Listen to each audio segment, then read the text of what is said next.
Olá, seja muito bem-vindo a mais uma aula, mais um vídeo aqui no canal da Contabilidade Facilitada. E se você veio parar nesse vídeo é porque você está querendo saber sobre as novidades da DCTF Web para 2025. E aí, qual será a grande novidade desta declaração? Nós vamos ver após a vinheta.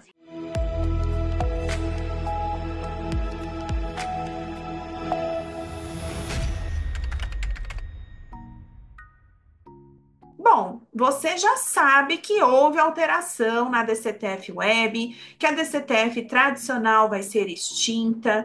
Então, nesse vídeo, nós vamos conferir os detalhes dessas alterações para 2025 e, para isso, eu vou compartilhar aqui um material com vocês, tá? Primeiro de tudo, nós tivemos alteração na legislação.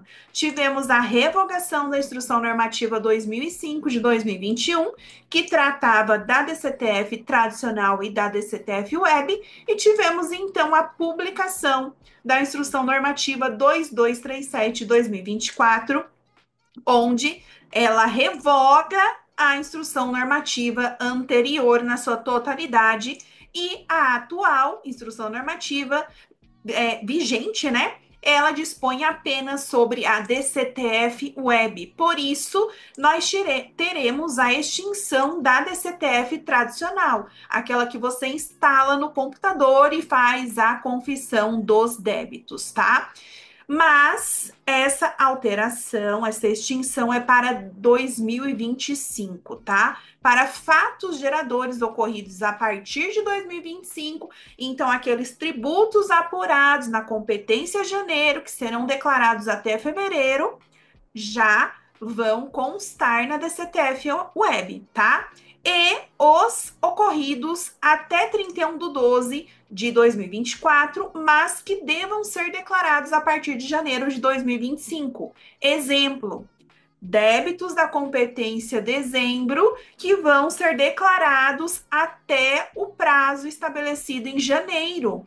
Então, nesse caso aqui, nós teremos sim débitos da competência dezembro de 2024, onde o prazo para declarar esses débitos acontece em janeiro de 2025, portanto, eles também estarão dentro da DCTF Web, tá? Por quê? Porque eles devem ser declarados a partir de 2025, tá certo? Então, para a competência dezembro, que deve ser apresentada até janeiro, e teremos novo prazo aqui, os débitos dessa competência já vão ser declarados dentro da DCTF Web, tá certo? E a partir de então, né, sempre na DCTF Web.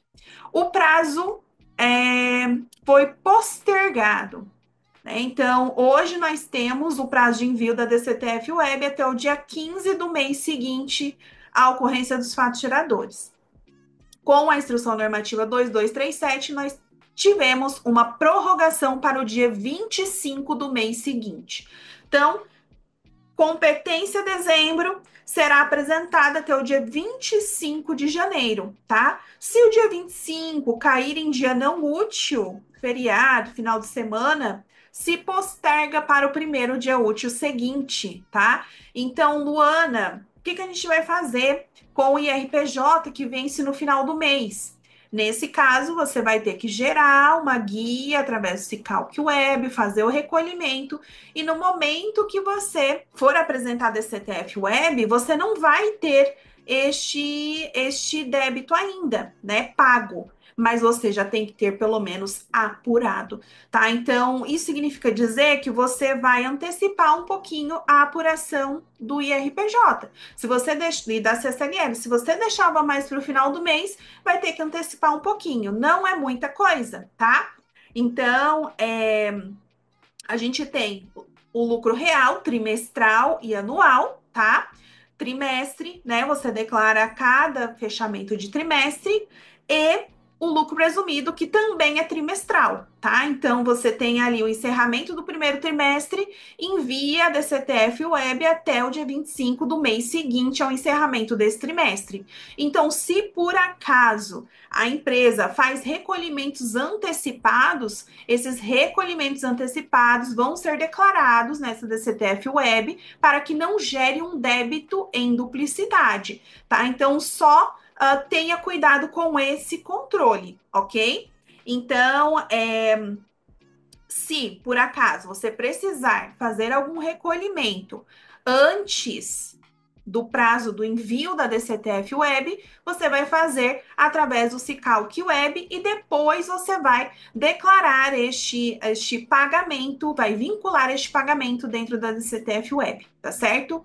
Isso pode acontecer também com a contribuição previdenciária, que vence no dia 20, né? Então, ela vence antes mesmo do prazo do envio, do prazo final do envio da DCTF Web. Isso significa dizer que você teria que recolher antecipadamente para depois prestar essa informação dentro da DCTF, ok? Para não gerar um débito em duplicidade. Ok, e se a empresa não tem movimento? Ou PF, né? No caso aí de obrigatoriedade de apresentação para a pessoa física. A pessoa física, ela já é dispensada de apresentar a DCTF Web no próprio mês em que não houver débito. Então, vamos supor que janeiro teve débito e fevereiro não teve débito. Fevereiro ela já é dispensada, tá? Já para a pessoa jurídica, ela seria dispensada apenas em março. O primeiro mês com ausência de débitos, ou seja, ela não tem nenhum débito a declarar, ela precisa apresentar a DCTF Web zerada, tá?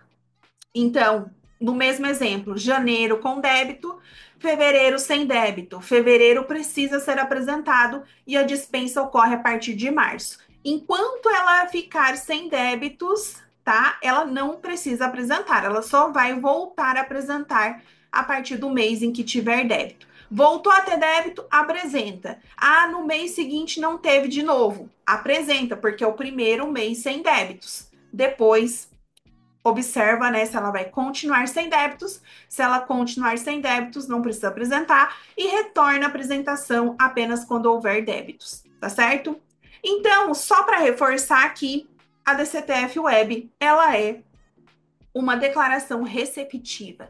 Isso quer dizer que ela recebe informações de outras obrigações acessórias. Da FD-REINF, ela recebe as retenções de imposto de renda não declaradas no E-Social e as retenções de PIS, COFINS e CSLL, na condição de tomador de serviço, tá? Então, a empresa, o teu cliente foi lá, apresentou FD-REINF, informou essas retenções serão recuperadas dentro da DCTF Web, tá?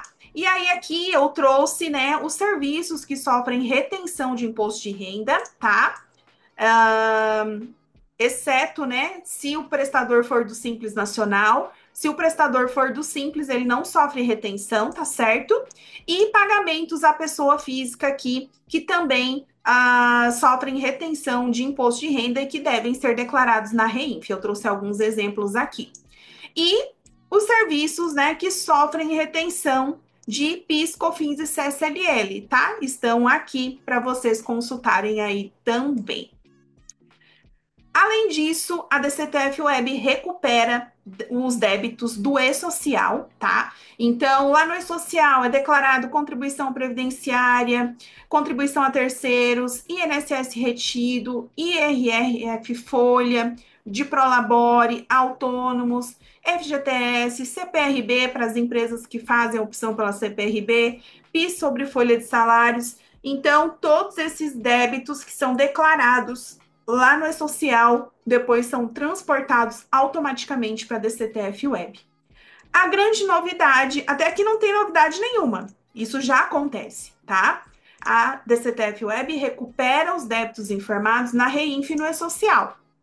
A grande novidade está por conta do MIT, que está previsto lá na Instrução Normativa 2237, publicada agora em dezembro no Diário Oficial da União, tá? O MIT é o módulo de inclusão de tributos, ou seja, nós teremos a extinção da DCTF tradicional. Com isso, nós precisaríamos que esses débitos declarados na DCTF sejam recuperados na DCTF Web. Mas como isso ainda não é possível fazer através das outras obrigações acessórias, a Receita Federal instituiu o MIT, o Módulo de Inclusão de Tributos, que provavelmente vai estar disponível dentro do ECAC, tá? Para, né, que o contribuinte ou procurador faça a informação dos tributos, tá? Que eu já vou falar quais seriam os tributos, ou através de um web service, como é feito hoje com a E-Social, com a FD-Reinf. Só que nós precisamos aguardar a instrução normativa específica do MIT para entender como vai ser esta declaração dentro do ECAC ou através de web service, ou os dois, tá? Muito provavelmente vai ser as duas formas. Aí a empresa vê qual é a melhor para ela. Então, quais débitos serão declarados ali dentro do MIT? IRPJ, CSLL, né? IRPJ e CSLL devido sobre o faturamento da empresa, da pessoa jurídica, né? Não é nada de retenção, são os débitos próprios da empresa, lucro real, lucro presumido. IPI, IOF, CID combustíveis e CID remessas, RET, né? Que são os tributos unificados devidos pelo regime especial de tributação.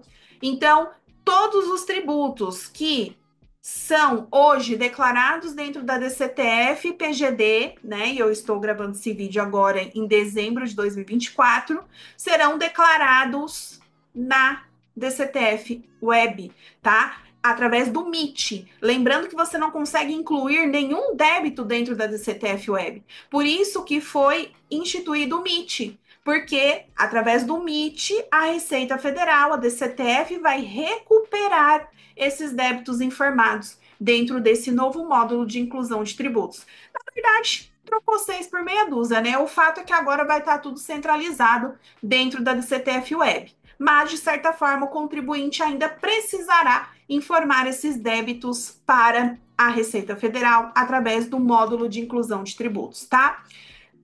Tem umas particularidades aqui que o IPI e CID devem ser informados por estabelecimento, assim como já acontece na DCTF tradicional, né? O IPI você informa por estabelecimento, tá? E o RET, né? Os tributos devidos pelo regime especial de tributação são informados pela incorporadora, tá? Então vai na DCTF Web da incorporadora para cada incorporação submetida ao RET, né? Cada incorporação dessa tem um CNPJ e com isso é possível declarar o valor devido para cada incorporação submetida ao RET, tá certo? Então a grande novidade fica aqui para o MIT, né? E nós precisamos ainda de uma instrução normativa específica, tá? Então, para 2025, duas grandes novidades, né? A extinção da DCTF tradicional, a inclusão do MIT, módulo de inclusão de tributos, que vai estar disponível no ECAC, e o vencimento da DCTF Web, que passa do dia 15 para o dia 25 do mês seguinte aos fatos geradores, tá certo? Então, espero que você tenha conseguido sanar suas dúvidas e anseios sobre a DCTF Web a partir de 2025. Ficamos aí pendente da instrução normativa do MIT, mas assim que ela for disponibilizada, com certeza a contabilidade facilitada vai gravar outro vídeo aqui para vocês, tá certo? Então é isso, nos vemos no próximo vídeo e qualquer dúvida pode deixar aqui nos comentários. Tchau, tchau!